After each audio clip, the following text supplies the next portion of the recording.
Good evening, everyone. Thank you for watching Moving Families Forward with Williams Law Group. I am Allison Williams, your host and founder and owner of Williams Law Group. And for those of you that are new to the show, welcome. Thank you so much for joining us tonight. So, we actually have a great guest on our show tonight, and I'm going to introduce her in just a moment. But for those of you that are just tuning in for the first time, might not be familiar with what our show's about, I want to tell you a little bit about it and why you should watch for this evening. So, Moving Families Forward is a convention that me and some members of my team came up with when we were realizing that a lot of our clients that are going through divorce, custody, domestic violence, lots of life challenges and transitions, were starting to see the process as a very destructive part of their life. They were looking at divorce as a way of cutting away the things that they were used to having in their life, that they wanted in their life, their comfort zone, and it was really emotionally destabilizing. And what we found was that by giving people resources and really helping them start to get excited about all the new things that they were going to be putting into their life, it didn't make any of the mourning go away, but it gave them something new to focus on, which often made the process a lot easier and a lot better for them as people, as parents, and as members of the community. So we started to expose our clients to a lot more in terms of the resources that we actually engage with. And as a result of that, we started to see that people really, really benefited from all of the different professionals that we've had the occasion to work with over the years. And so we decided to create this show, Moving Families Forward with Williams Law Group, so that our community, our friends, our neighbors, our clients, former clients, anyone that encounters us could really see all of the beautiful and wonderful professionals that we have had a chance to work with that help our clients so much. So that's why we're here. And that's why I hope that you will be here and be with us for the hour. Christine Mattis, thank you for stopping in, our first guest to show up live tonight. So, with no further ado, I'm going to introduce you to tonight's guest. Our guest tonight is Jenny Kalina, and Jenny is near and dear to my heart because she deals with something that I have been dealing with for my entire life, which is nutrition and weight loss. So I'm going to tell you about Jenny's remarkable bio, and then we're going to jump right into an amazing conversation that I'm sure you're going to get a lot of value out of. So Jenny is a functional and integrative physician assistant, and she is also a certified nutrition coach. She works with mothers, well, pardon me, she is a working mom, and she went through her own midlife weight loss journey. And as a result of that journey, she decided that she would take all that she learned and share it with the people that need it the most, people that are also going through their midlife weight loss and nutrition journey. So she is trained as a cognitive behavioral therapist for weight loss, and she also is a functional medicine provider where she has advanced training in an understanding of chronic disease as well as hormonal changes that accompany midlife. So without any further ado, I want to welcome Jenny Kalina to the show. Jenny, thank you so much for being here tonight. Thank you. And I just want to say thank you for that amazing introduction. You actually made me sound a little better than I am because I'm not a therapist, but I studied cognitive behavioral coaching. I can't call myself a therapist because I don't have a master's in social work, but I do have a master's as a PA.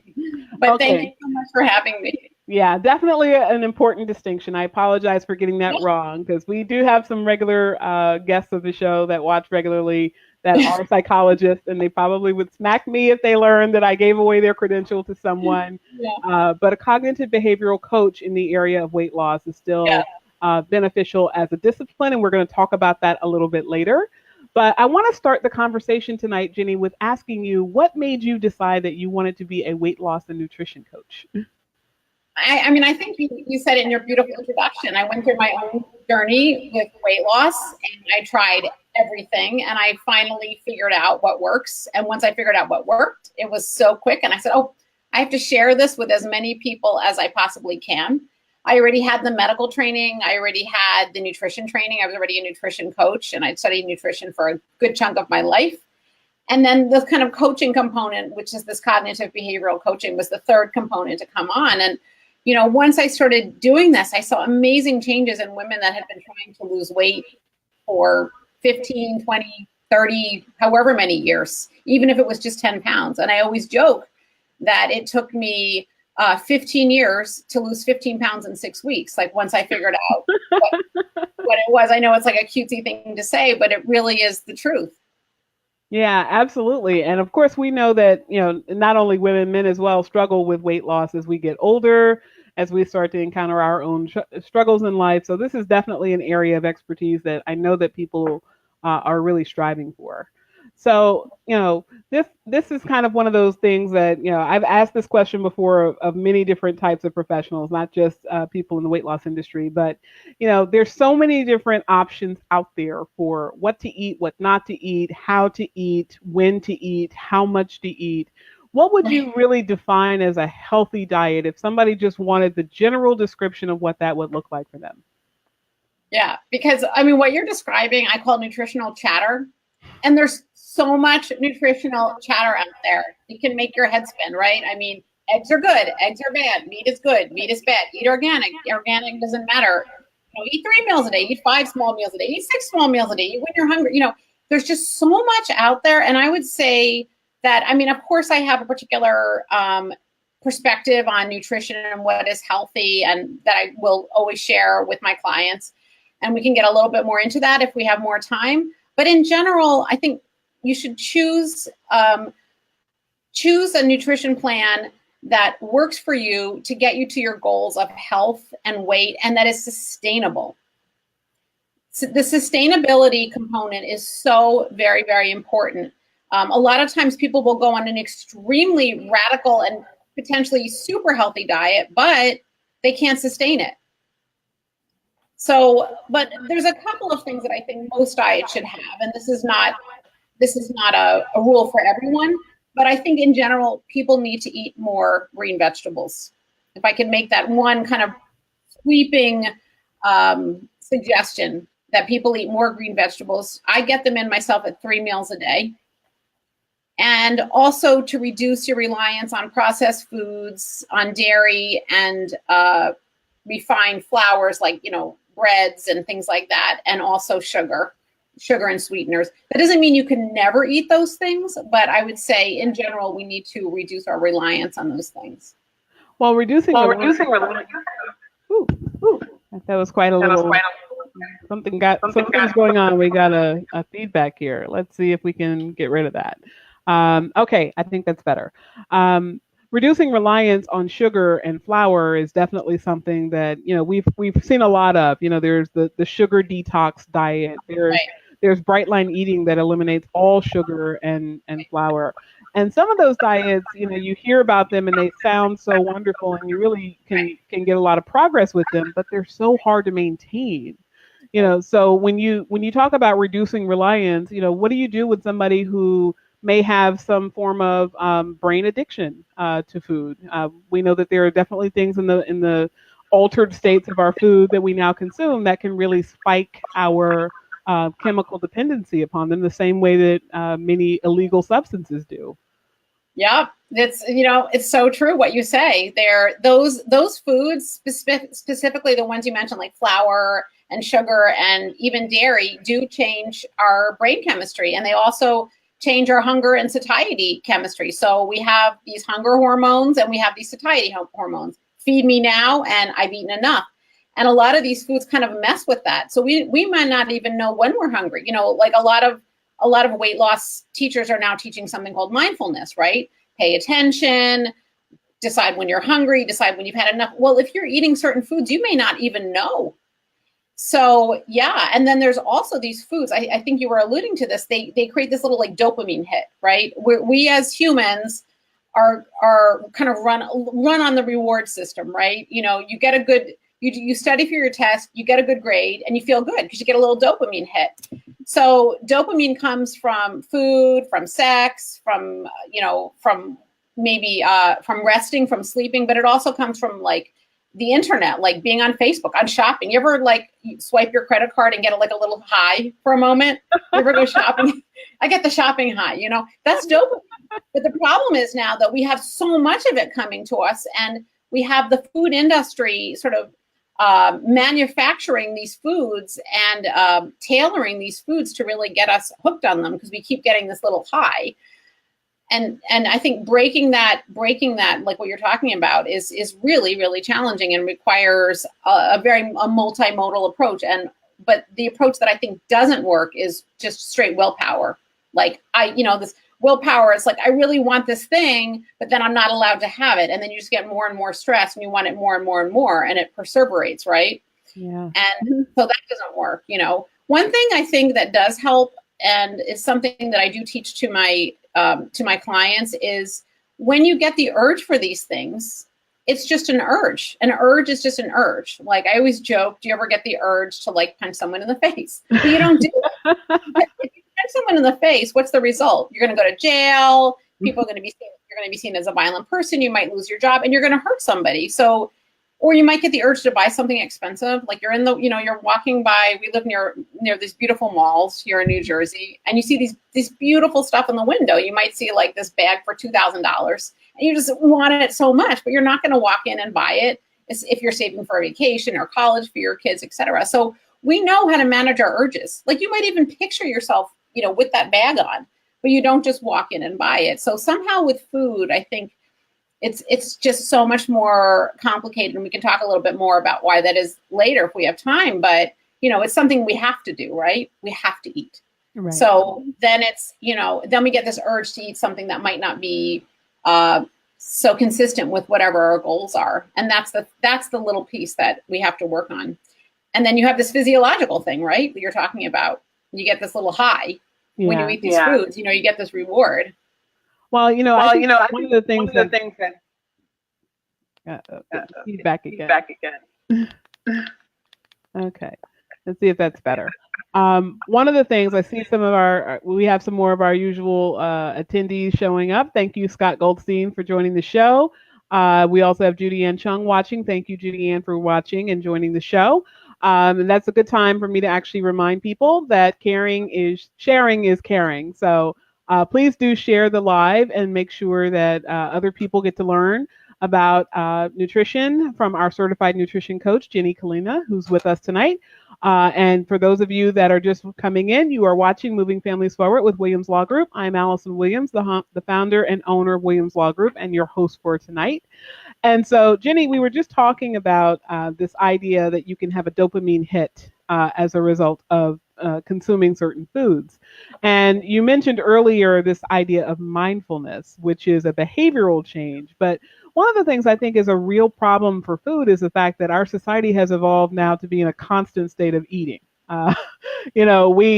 You get up in the morning, you eat. You come to the office now, instead of having a meal at a meeting, you have grazing all day. Snacks are out. You're constantly in a state of consumption. And it's really tied to every type of social behavior. So when we're celebrating, we're eating. When we're mourning, we're eating. In fact, I was talking to my mom not that long ago, and she was reminding me of her wedding. She and my father got married, 47 years ago this past year. And one of the things, or 48 years ago, sorry, Mom. But one of the things that they talked about was the fact that they had wedding cake and champagne at their wedding. It was not customary to have a smorgasbord of food, but now, who goes to a wedding and doesn't plan the appetizer, the hors d'oeuvres, the dinner, the desserts? There's just a wealth of food everywhere, and it's kind of like we gorge ourselves to feel better, and we're slowly but surely killing ourselves, with 80% of Americans with some form of obesity or morbid obesity.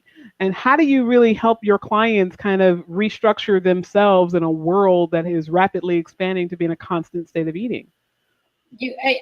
What you brought up is just one of the key issues that I work on with my clients, which is, why are we overweight? Well, we're overweight because we overeat, right? Or we're not at our goal weight because we overeat. I mean, it's like, duh. Like, it took me, 25 years to figure that out.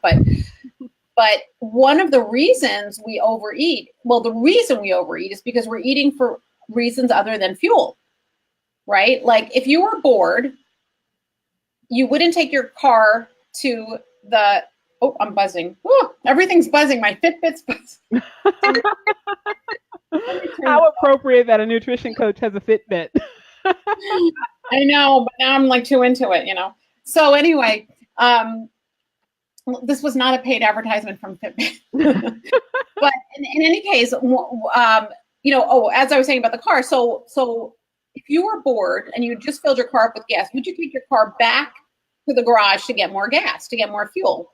No, you wouldn't do that. Yet if you're bored, or you're at a party, or you're feeling uncomfortable at a party, or everyone else is eating, or you're home and you're watching TV and you're a little bored, you might eat when you're not hungry. So the first component of this, and you talk about mindfulness, is awareness of why are you eating.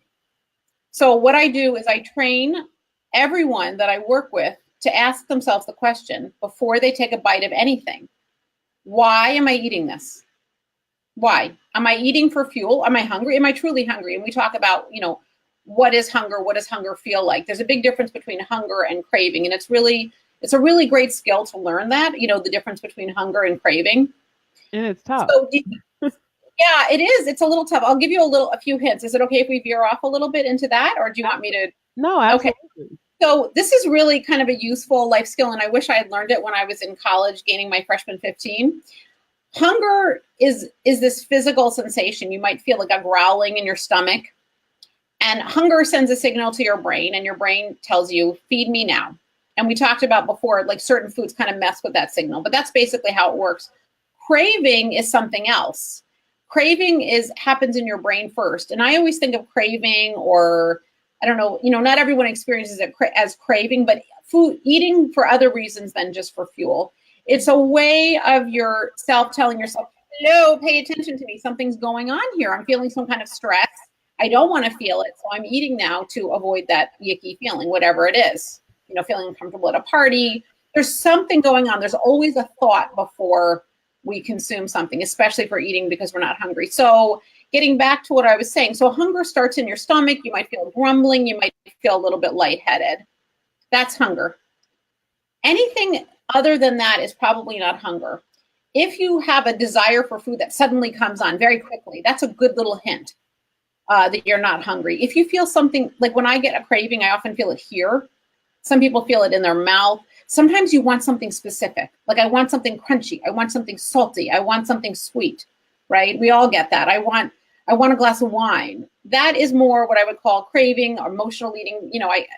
Neither of those are perfect terms, but those are kind of the basket that I put those in. So those are little hints. Cravings will, like I said, come on suddenly. Like I need something right now. Hunger comes on very slowly. Hunger is never an emergency, right? You'd be surprised how long you can go without eating. I'm not suggesting starvation. I'm just saying that cravings can feel very urgent. Like I must have this now.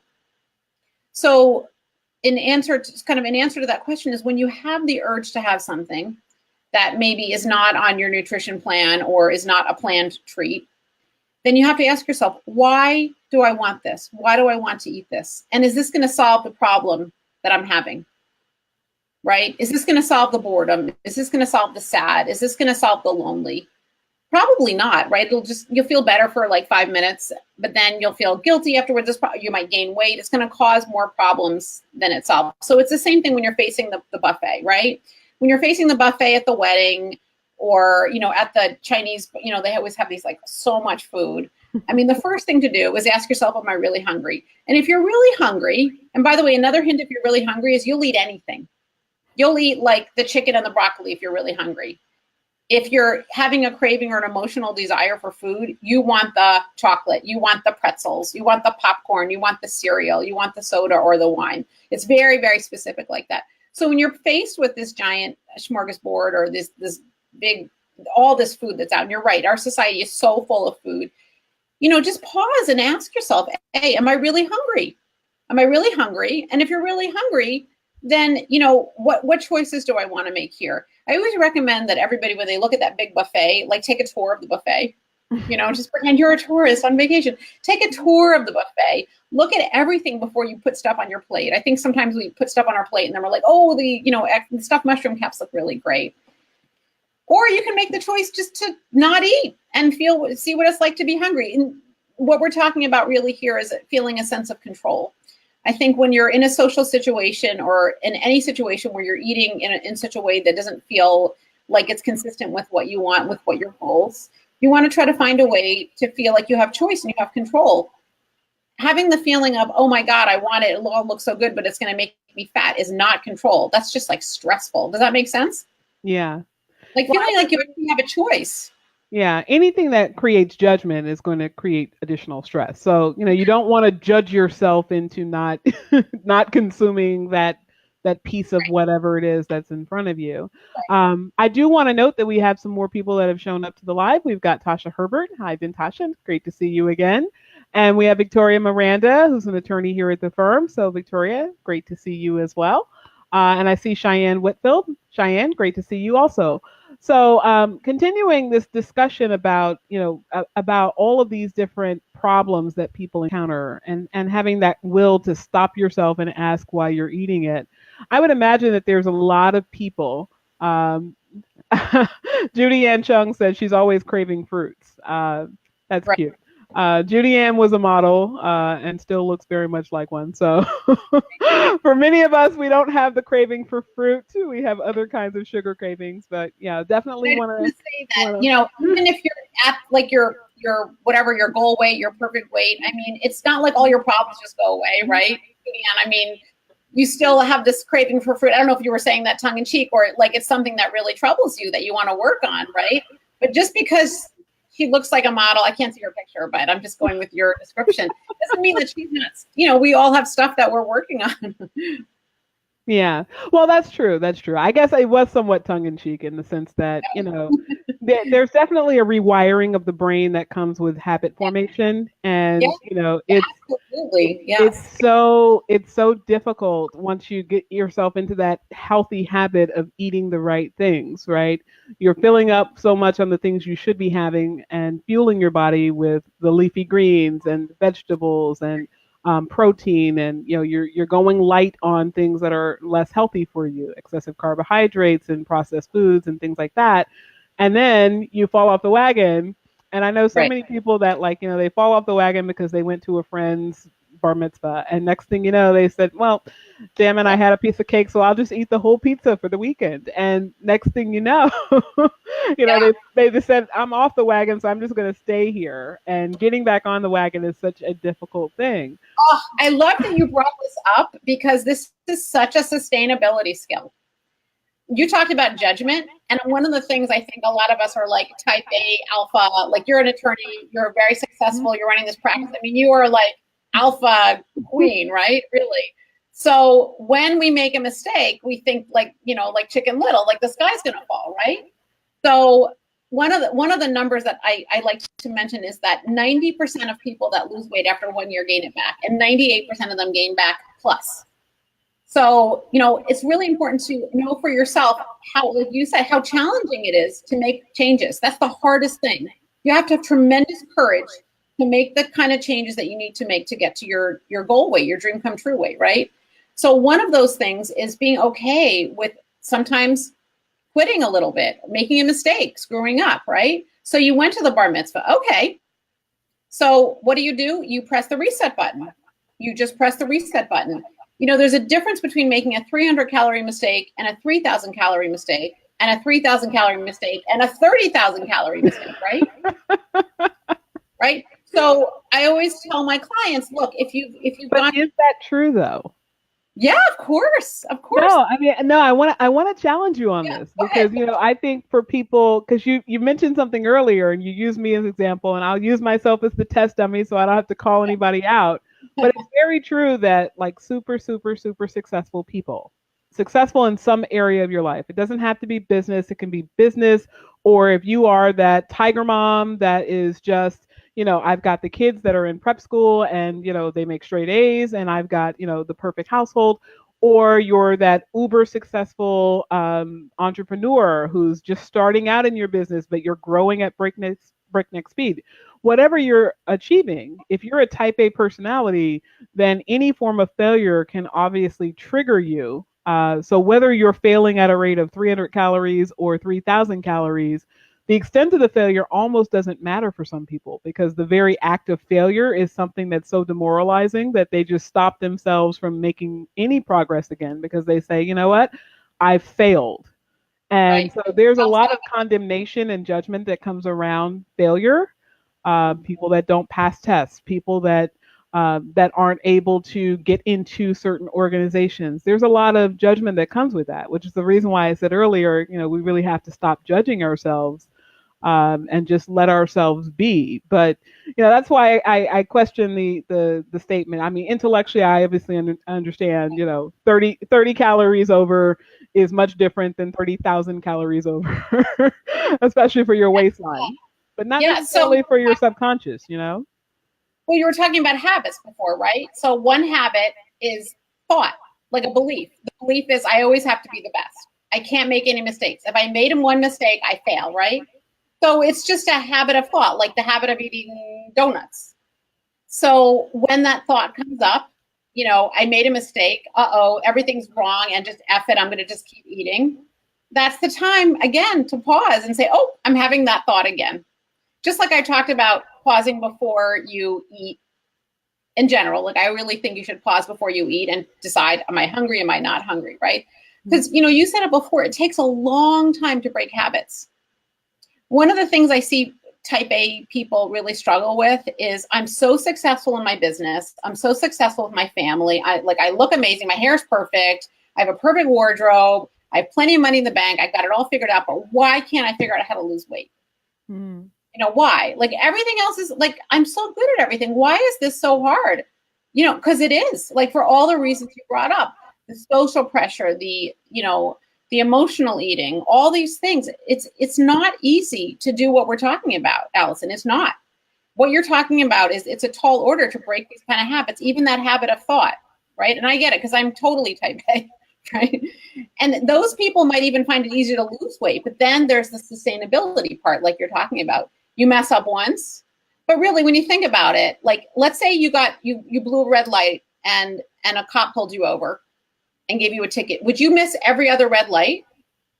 Or like if you miss the exit, would you just keep driving? Hell no, you would. I don't know how G-rated this is. I almost said, So it's not G-rated. I don't see any kids okay, watching. let her hit down in the what? But what's wrong with if you've made a mistake? Like if you're when you're going to law school, if you failed the test, I know you would probably, I would imagine, figured out, why did I fail that test? How much can I not fail it the next time? Would you just dropped out of law school? No, Well, you're sitting some here and people you're have, right? but hopefully, So like, most people did not drop out when they failed that first test. yeah, Yeah. exactly. So look, you're going to make, accept you're going to make mistakes. And then, the question is, what do you do with those mistakes? You can either like wring your hands and say, oh my gosh, I'm a failure. Or you can say, okay, made a mistake. How do I learn from this to move forward? Isn't it great that I made that mistake?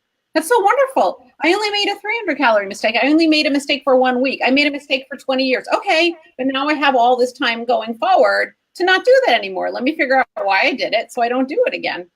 Yeah, those are very, very, very valid points, especially for people that struggle with this concept of failure. Because as Tasha said, fear of failure, it's a very real thing, and it's something that a lot of successful people deal with. Yes. For those that are just coming in new, I see some new faces. You are watching Moving Families Forward with Williams Law Group. I am Allison Williams, the founder and owner of Williams Law Group, and I am your guest host for tonight. And we're talking with our guest, Jenny Kalina, who is a certified nutrition coach, as well as someone who has training in cognitive behavioral coaching surrounding weight loss. So, speaking of weight loss, let's actually turn now. We've talked about how hard it is. So now let's talk about actual strategies. What would you say to somebody who says, I just got past the summer. I killed myself to get into that summer body, and now the summer is over. We're headed toward the fall, and I just want to get nice and comfy in my oversized sweaters. What would you say to them to help them actually put some action steps in place right now to start losing weight?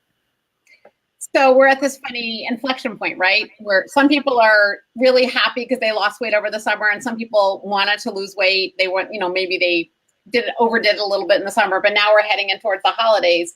And what I hear from a lot of people is like sheer panic, which again, when we talk about feeling in control, that does not feel in control, right? That feels stressful. And what does stress make us do? Overeat and overdrink. I think the key to moving into the holidays or taking off the weight that you gained over the summer or maintaining is to decide ahead of time, what's my goal? What's my result?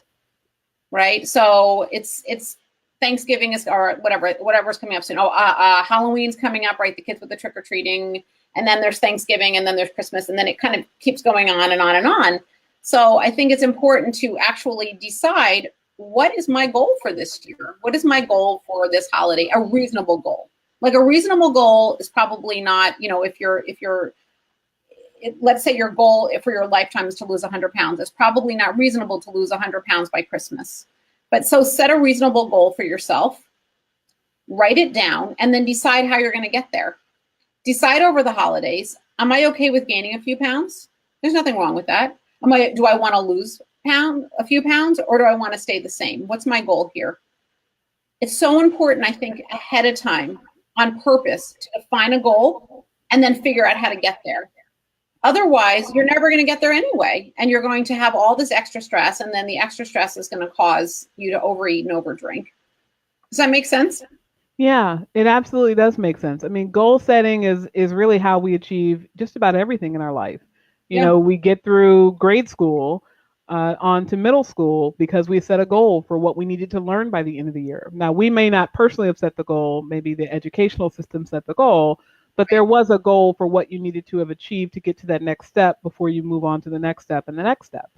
So yeah, goal setting is something that I'm very much a proponent of. In addition to owning a law firm, I also coach lawyers on growing law firms. And so we always start the process with where are we going and how quickly do we need to get there so we can start putting strategies in place. Okay. So let's talk a little bit about that. So, there's obviously, there are some people that are by the book of, I need to have a rigid structured plan of I can only eat what's on the plan, because if I go one step off of it, I know I'm going to go crash and burn off the wagon. Like people that do things like Nutrisystem and Jenny Craig, Weight Watchers to some degree doesn't work for some people because there's wiggle room. But what would you say to somebody who says, I just want good, healthy eating habits? I need to know what they are so that I can start to build a lifetime of small successes that become my new normal. Oh, you put that so beautifully. You really did. I love that, these small successes, because I think that's what happens, right? We take one step at a time on the ladder. So the most important component to weight loss, in my opinion, is that it's sustainable. If you're going to put all this time and effort and money, et cetera, into something, it has to be sustainable for you. So programs like, Jenny Craig, for a lot of people, aren't sustainable. Crash diets, shakes, things like that are not sustainable. I don't think counting calories is really sustainable either. I mean, there's no way we're going to be able to keep doing that. We need something we can do to help us figure out how to get to our natural weight and stay there. So you talked about habits. And I love that word, because that's the first thing that I do with my clients their first week of working with me. And I'm going to tell everyone for free what I do during that first week, or one of the things I do during that first week. Of course, I give people an eating plan, but really there are so many eating plans out there, and there's so many good ones. I mean, I think mine is really, really great and really super healthy. And I have the background in medicine, so I really understand hormones and female hormone and male actually hormone balancing and cardiovascular health. I was a cardio PA, endocrine PA. So I think I really understand the nutrition part, but there's so many great diets out there right now. Like I said, the most important thing I think is to increase your vegetable intake. But setting habits in place can really help, especially in the first few weeks of gaining weight. I think people sort of jump in so quickly. They set themselves a goal that's unreasonable, and then they start to, do some combination of calorie counting, starving themselves, giving up everything, and then it's just not sustainable. Maybe they lose a half a pound a week and then they quit, right? And if you lost a half a pound a week for a year, you'd lose 25 pounds. That's pretty good, right? So some of the habits that I ask people to put in place immediately, and we should all be doing this. And oftentimes I find when people start gaining weight again, they've forgotten these habits. One of the habits I recommend people do is to only eat when they're sitting down. To never eat when they're standing. And you'd be surprised how easy it is. You're making chicken nuggets for the kids. You pop one in your mouth and you put it on. By the time you've put their food out, you've eaten almost an entire meal. I mean, it's like 3,000 calories later. You might graze in the refrigerator. You might take a sample in Whole Foods or the supermarket. You might even just chopping vegetables, popping one in your mouth. I really try not to do that for myself, and I encourage that my clients don't do that as well. So only eating when you're sitting down. Never eating when you're driving. Never eating when you're driving. Never eating when you're talking on the phone or like playing a game. It's just so easy to kind of like lose track of what you're eating. And not eating while you're doing work. Obviously, you're going to eat at work. I mean, unless, you know, you're going to fast for 8 hours, which is a whole other skill, but not eating actually while you're doing work, going over reports, reading, whatever it is. And then I like to tell everyone to do what I call one bite at a time. I used to tell all my clients, slow down when you're eating. And then I realized, what does that really mean? It means take one bite at a time. Take a bite, put the fork down, chew, swallow, and then take the next bite. You don't have to count bites. I think that's not sustainable to count bites. I mean, if you want to count bites, go ahead. You want to count 30 bites, or there's some magic number. I've read like all these different magic numbers, but just remind yourself to take one bite at a time and put the fork down. And that is a huge sustainability skill that I recommend that my clients start immediately. All of those it doesn't matter what you're eating. If you practice those skills, you might not lose weight right away, but you will feel so much more in control. Yeah, well, control is really what it's about. I mean, and if you think about it, it really is about not just controlling what goes in, but actually being mindful about what goes in, so that you're not just habitually putting things in or habitually, you know, in the state of consumption, but you're actually thinking about it and making a choice for yourself. Right. So we have some more comments that have come in. Marcelin Johnson says, my issue is when the craving PMS comes, I have been able to balance a good eating and not diet. Yeah, so we know that physiological changes, certainly your menstrual cycle can cause a change in your physiology, and that can impact how you eat and what your mood is around consuming food. So very good point. Christine Mattis says she loves that, not eating while standing and driving. Christine had actually just started with her daughter a series of 5Ks, and so she committed to that health challenge, and showing her daughters. She has two beautiful daughters. Showing her daughters what true health is about, and actually committing to do that with them. So great point there, Christine. And Marcelin chimes in again. What's a good time at night to stop eating? I feed me and my kids at around 5:30, 6:30. That's a great question, Marcelin. What is that? What is the good answer to that, Jenny? So it is actually an excellent question, and it's a question that I get a lot.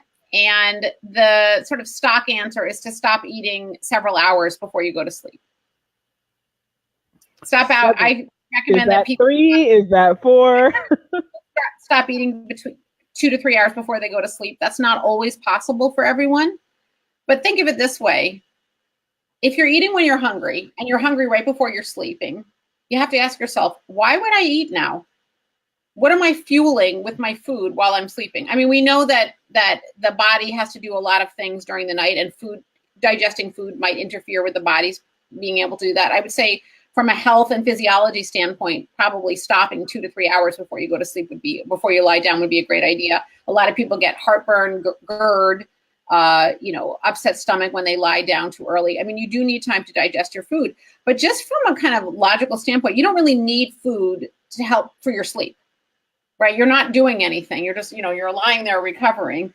So I usually recommend stopping a few hours. And I often get the response, oh, but the only time I can eat is, 10 or 11 o'clock at night. And I say, well, what would happen if you didn't? How would you feel in the morning? Just as an experiment, see how you might feel in the morning if you didn't eat. Well, that's a very good point. I mean, I personally recognize that I don't sleep well at all if I eat within 2 hours of going to bed. Yeah. Because my body is, you can just feel your body, the energy that's being expended for digestion. It changes your temperature. It affects things. You can feel it. I know I got that from my father. So. Yeah, not everyone is as attuned as you are, but maybe if they tried for a few nights to not eat so close to sleep. One of the things that comes up a lot is night eating. And I was a horrible night eater. I mean, every single night I would want, popcorn, dark chocolate, something, grapes. I mean, relatively healthy snacks, when I was watching TV. And giving that up was really, really one of the things that I really struggled with myself in my own weight loss journey. And one of the things that helped me was knowing how good I feel in the morning and how proud of myself. And after a few days, that habit kind of gets broken. That's not to say I don't sometimes eat in front of the TV or I don't have popcorn occasionally, but it's not this habitual every night, like I must have this thing. Yeah. Well, and food becomes, as we said before, it's everywhere and it's what we do, and we're always kind of in a state of consumption. But for a lot of people, it really is about stopping and being intentional about what you're going to be doing. Yeah, And the less you can do while you're eating, the more you can actually savor your food and be focused on eating, as opposed to shoving in some food while I'm while I'm headed out to my next meeting, or quickly responding to emails while I'm scrubbing in lunch. right. Once upon a time, I worked at an office. This is before I owned my own company. I worked at an office where they had a rule that no one was allowed to eat while they were at lunch. So if people had some people would desire to say, okay, well, I'm going to use my lunch hour to go run my errands, and then I'll come back and I'll eat while I'm at the table. And I questioned that at some point. I said, well, if the person wants to use their lunch hour to go drop off dry cleaning, why do you care, as long as they are giving you the hour for lunch and then coming back and being at work? And the answer was, they're not really at work when they're dividing their time between eating and productive work. They're less productive. And so if you think about it from the perspective of, you're being less productive for your body's fuel when you are shoveling in bites around other work that you're doing, you're being Right. similarly not productive at your work when you're shoving in food as you are trying to work. And Right. so you really should, kind of focus one piece of attention at a time. And that's really where kind of the mindfulness movement around eating has come from. So is that something that you've worked into helping people in your coaching practice? Do you deal with mindfulness as a practice? Do you help them with meditation, or even just calming presence, taking deep breaths as they eat? Yes, 100%. I usually recommend, I didn't mention this, I'm so glad you brought this up. I recommend that before you eat, you always take between 2 and 5 breaths. I think meditation or some kind of mindfulness, formal mindfulness-based practice is so important. But this very act of being mindful about your food, you're alluding to our food kind of being our everything. Mm. Mindfulness is the hardest thing you can possibly do. And mindfulness around food is even harder because we have to eat. And it's like you said, it's all around us. But pausing and tuning in that's mindfulness, right? Pausing and tuning in, taking that mindfulness break. What am I feeling? What am I thinking right now? What's happening? Just sort of non-judgmentally kind of looking at what's happening before you take that bite. Thinking, what am I thinking before I take this bite? That's mindfulness. Mindfulness is paying attention to what's in my brain and what I'm feeling. So often we find ourselves eating, we don't even know how we got there. All of those sustainability habits that I mentioned are all about mindful eating. Now, there is the other component, of course, is what you're eating, right? I mean, you could mindfully eat chocolate chips all day, probably won't get you to your weight loss. That's a hell of an exercise, right? No Right? one, don't try this at home, you guys. That wasn't the recommendation of the night. I know somebody's I'm gonna have somebody gain like 40 pounds, and they're gonna try to sue my Right. law Yes. firm saying, no, no, no, I saw it on your show. I'm supposed to be mindful about my chocolate chips. Well, you So should don't be do mindful this about at home. like if you're getting a treat, and I totally, by the way, and I didn't mention this before, one component of sustainability is scheduling treats for yourself. Hmm. Scheduling treats for yourself once a week, once a month, twice a week. And this is a very personal thing. I usually recommend once a week. Picking something you completely love and enjoy, like the person that was loving the fruit, was craving the fruit. Yeah, Ask yourself, Julianne. if I could eat whatever I wanted, like once a week, I get whatever I want. Is it going to be the grapes? Or is it going to be an Oreo? Or is it going to be pizza or a glass of wine or pasta or whatever it is? I think it's so important to have treats, like the way you treat yourself to an expensive bag. Maybe you wouldn't buy an expensive bag every week, but maybe once a year you get yourself something really, really beautiful, right? And it's just like that with our treats. I think it's so important to incorporate those. And when you do eat them, to eat them slowly and savor them. How many times have we rushed through a snack and we didn't even taste it, and then we want another one? We have one of those little, those low-fat ice creams. We eat it so quickly, and we want another one because we didn't really get the chance to enjoy it. If you eat popcorn, eat one piece at a time. Really savor it and enjoy it. That's Oh mindful God. eating. If only I could do that. I'll tell you. So No matter Yeah, what I'm so doing in terms of diet, popcorn is popcorn. like the sinful food. I'll save up and not eat anything all day so I can go to the movies and Right, eat like a horse, right. like rapid fire succession. Get the popcorn in. Yeah, yeah, I know. And but what would it be like, Allison, to just decide ahead of time, I'm going to eat one piece at a time, just one time to try it, just to see what it's like as an experiment out of curiosity. What would it be like to eat one piece of popcorn at a time and really savor it? I bet you're going to eat less of it. I See think what that. I'm breaking out into hives as you even suggest. But then when you start eating it, let's say you forget, but then you just keep reminding yourself. Isn't that mindfulness? Right? You just keep reminding yourself. You don't judge yourself. Oh, wait, I shoved it in my mouth. Oh, that is again. Let me do it, one piece at a time, one bite at a time. I think it would be an interesting experiment to try. Just all because right, I gotta find a movie buddy for the weekend. So I want to note you have a raving fan on the show, Cecilia Leung. I hope I'm saying your name correctly. Yeah, She says, "Go, Jenny Kalina, you're the best." So I'm glad that you're here, Cecilia, and not only getting value out of Jenny's information tonight, but obviously have had some past connection with her that gave you some value in your life. So that's wonderful to hear. And you're right, Jenny. I'm being somewhat facetious because as somebody who's had a weight problem my whole life, this is one of those things that I've kind of learned to tolerate myself into loving myself, which was a process. And recognizing that you can still want to work on being your best self while at the same time accepting and loving yourself for who and how you are. 100%. You cannot hate yourself to thin, right? I mean, it's so important because then when you get to thin, you're still going to hate yourself. You're going to find, oh, I have this, I have that. It's like the woman who's with the fruit, right? It's like finding you're always going to find something to hate about yourself or to judge yourself for. Yeah. And I think that is so important, the body acceptance. But at the same time, you have body acceptance, you can still have a goal. I love and accept myself, and I would like X. Like I'd make X amount of dollars a year, and I'm like totally happy, but I'd actually like to make X. Right? There's nothing wrong with that.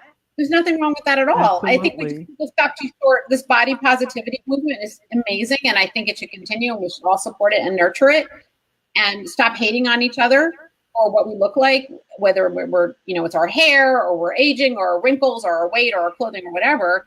But at the same time, aspire to, like you said, what are the benefits of having a body that's thinner? There's health benefits, you feel better, the clothing fits better, all those things. There's nothing wrong with that. It doesn't mean you don't like yourself because you want things to be different for yourself. 100% correct. And one thing I'm going to say, we have a couple more questions. I'm going to get to those questions in just a moment. So guys, sit tight. One thing I will say is that for a relatively significant period of time in owning this law firm, we had an all-female workforce. And It wasn't intentional. We just kind of evolved that way, and women kept applying, and those were the ones that we ultimately brought into the fold. But, and when you're in an environment full of women, it's interesting how many of us will be on a diet at any point in time.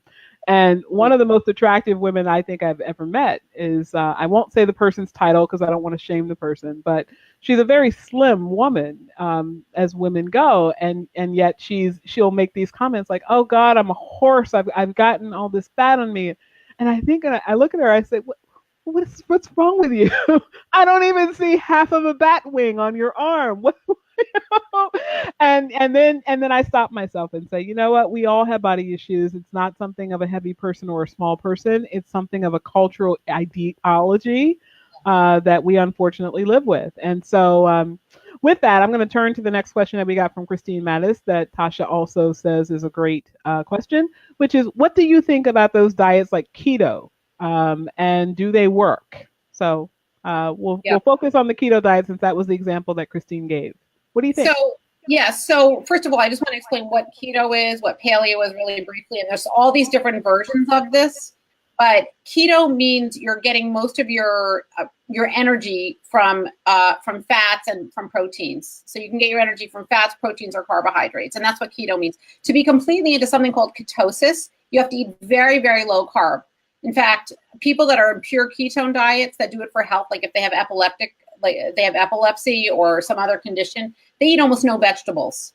So pure keto diet, I think, is probably not what works for most people, because I really think you should be eating more vegetables than are allotted on a pure keto diet. But these keto diets, the paleo diets, definitely stress reducing the carbohydrates, which I think is great, especially for refined carbohydrates. And that seems to help a lot of people. Most people do well reducing carbohydrates for weight loss. Not everybody, but I would say most people do well. However, I think people start to focus on the fat and on the meats. Like I said, when I first started this, and I think any nutritionist will tell you this, the thing to focus on is your plants, the green vegetables. So if you're doing a keto diet, if you're doing a paleo diet and that works for you, make sure that you're eating a lot of vegetables and that the meats and the proteins are smaller, right? 3 to 4 ounces of protein. And then the other thing is pick something that you think you can sustain. So eating keto, when I have so many clients that did keto, that did paleo and lost a bunch of weight and gained it back again, it's so important when you get to your goal weight that you start, or even before your goal weight, you weave in strategic treats so that when you go to a party, when you go to a wedding, you can enjoy yourself. You can have a piece of cake and a glass of champagne. And you recognize those are treats. You build those in. You decide on them ahead of time. So I think if the keto or paleo diet works great for you, then that's kind of how I eat, and I have been able to sustain that for several years. I eat kind of in a paleo style diet. I think most people do pretty well on that, and with some tweaks. Yeah. All right. So Christine, I hope that answered your question. And we are coming toward the end of our hour. So for those of you that are just tuning in now, I want to remind you, you are watching Moving Families Forward with Williams Law Group. I am Allison Williams, the owner and founder of Williams Law Group, and I am your host for tonight. And we are with our certified nutrition coach, Jenny Kalina. And Jenny has been talking to us a lot about weight loss strategies, mindset around weight loss, which I think is so critical and so important, and really how people can reconceptualize this idea of the weight loss journey so that they can be more successful. So we're coming up to what I know is a great struggle for a lot of people, which is the holidays. Thanksgiving almost invariably defines the idea of gorging yourself to the point where you're going to explode. That's the purpose of the holiday. That's not really the purpose of the holiday, but that's kind of what it's become in American nomenclature. And similarly, the Christmas holidays and Hanukkah and the end of the year, people have all the parties, and every party has a different array of calories, fats, and sugars and treats. And then you've got the big family gatherings where everyone gets together and brings in 5,000 pounds of 5,000 calorie dishes each. And how on earth are we supposed to be in that environment and offend grandma by not eating her sweet potato pecan molasses concoction that, like I said, has 5,000 calories a slice? Like, what do you recommend for people to do at the holidays to really keep themselves either on a healthy plan or avoiding going down the abyss of the food? You brought up 10 issues that people have over the holidays, right? The social pressure from grandma, the array of food that makes your mouth water, like all these things that happen. First ask yourself, what is the purpose of a gathering? You said the purpose was to eat, jokingly, but I think that, you could eat at home. Why do you go? You go to be with people and to socialize with them and argue with them and, whatever.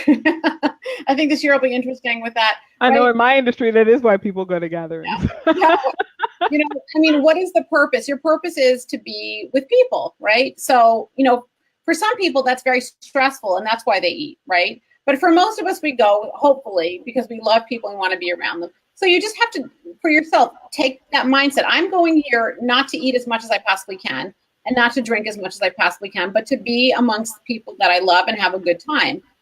Then you decide, you plan ahead of time. What am I going to have? Well, I'm going to go to the party. And I would say write it down.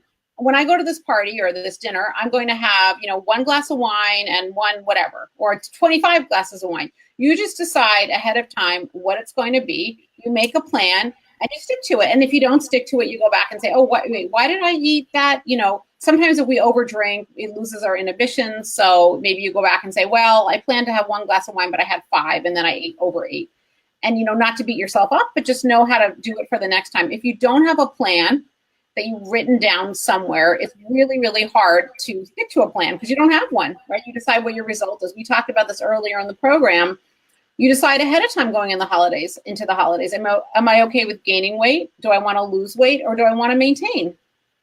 I think it's very hard to lose weight over the holidays, but you create your goal and then you figure out how you're going to get there. And then if there's any like mishaps along the way, you just kind of reset. And, you can't stay, the choice is not to stay away, right? You can't keep yourself away from these things. But I think if you go in with a mindset, you'll feel much, much more in control. Some of these things I'm talking about probably sound theoretical to people, but when you actually sit down and do these things, it really does make a difference. Yeah, well, the idea of, yeah, that's very helpful. That's very helpful indeed. And the idea of not staying away is a tough one for people. Right. I know that, we have a lot of clients here at Williams Law Group that are going through some form of substance abuse problem. And, I've talked to professionals that have likened food addiction to substance addiction in the way in which it affects the brain and the way in which people have to create behavioral changes around it. They're changing their people, places, and things.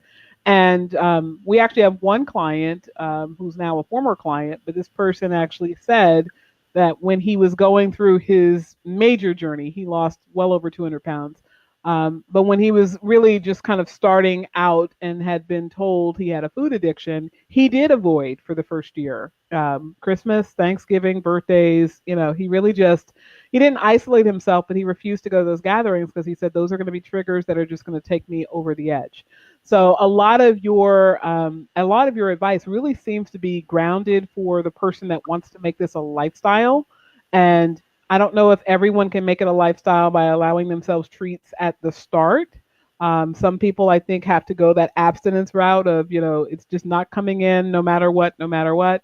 And other people are much more able to kind of balance it. And that kind of leads me to what I think is one of the most important questions for those that are still watching. I really am curious to know about how you work with clients. I mean, you noted how you start the process, but tell us about what your package is. Tell us how someone could engage you if they wanted help with nutritional counseling and to ultimately achieve their weight loss goal. So first, I offer anyone who's interested a free consultation, 100% free consultation. It's usually about 20 to 30 minutes long. And in that consultation, we talk, we decide if we'll be a good fit. And if we are, we move forward. And then I have I have in particular an 8-week program that I put people on, which involves accountability. And when you talk about weaving in treats and things like that, it really helps to have someone who you can be accountable to. And as part of that, they're sending me the foods that they're eating. We talk about it. We have coaching calls very much like this one. And usually by the end of that, people are really well on their way to sustainable weight loss. I've had almost 100% success with everybody who's followed what I've told them, in varying degrees. Some people have lost a ton of weight. Some people have lost a small amount of weight, but everyone at least feels more in control. And then I usually follow up with people going forward 3 months and 6 months just to see how they're doing with that.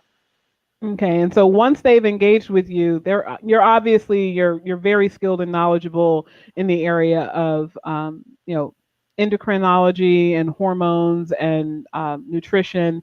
Do you work with physiology, and do you start recommending exercise at some point in the process, or is that only after a person has gotten further along into their weight loss goal? So, and by the way, I didn't mention before, my work is 100% remote. So I work with people all over the country. I don't have anybody international yet, but I hope to. It's all 100% remote through video and through texting. Sorry, remind me of the question because I lost it a little bit. Oh, no. That was a great point. Thank you for adding that in because people really need to know that. The question was, do you only work with nutrition or do you at some point recommend that people start to incorporate exercise and movement? Oh, I'm so glad you brought that up. So I love the word movement as opposed to exercise. And I think it's so great to do some form of movement for your brain and for your body. I mean, we know it's incredibly important. It's something that's missing very much. So usually I let people know that to lose weight, especially if you're over 25, it's very, very challenging to just try to do it with exercise. Exercise does not really help much with weight loss. In fact, I really believe you could do almost no exercise and get to your weight goal much faster than if you were exercising like a crazy person.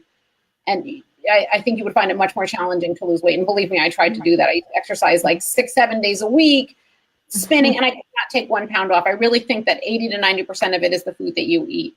But exercise is wonderful, and I encourage and I work with my clients to find something. Again, I hate to keep returning to the same point, but it's so true. Sustainability. If you love to swim, then I think you should swim. If you love yoga, I think you should do yoga. I think it's important to balance, weight bearing exercise, especially for females, or really even for males as they age. And we talk a little bit about that.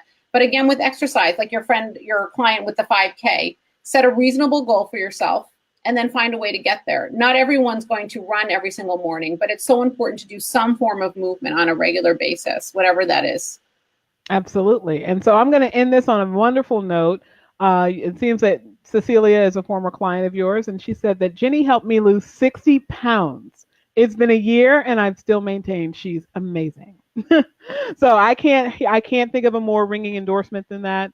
I can tell you that many more people than not that I encounter in the course of my day to day want to lose weight, are looking for a good resource. So we are very happy that we're able to bring Jenny Kalina onto the show to help you learn about how to balance your weight loss journey in a way that is going to be sustainable, her favorite word for the night, as well as give you the life and vitality that you want. So for anyone that wants to reach out to Jenny, we have dropped her website into the comments. That's www.jennykalina.com. And please do go onto her website, schedule that free consultation, get the information that you need so that you can take your health to the next level. And for those of you here tonight, thank you so much. Please do share the live so your friends and colleagues can get knowledge, just like we've shared with you tonight. And again, you are watching Moving Families Forward with Williams Law Group. Have a great night.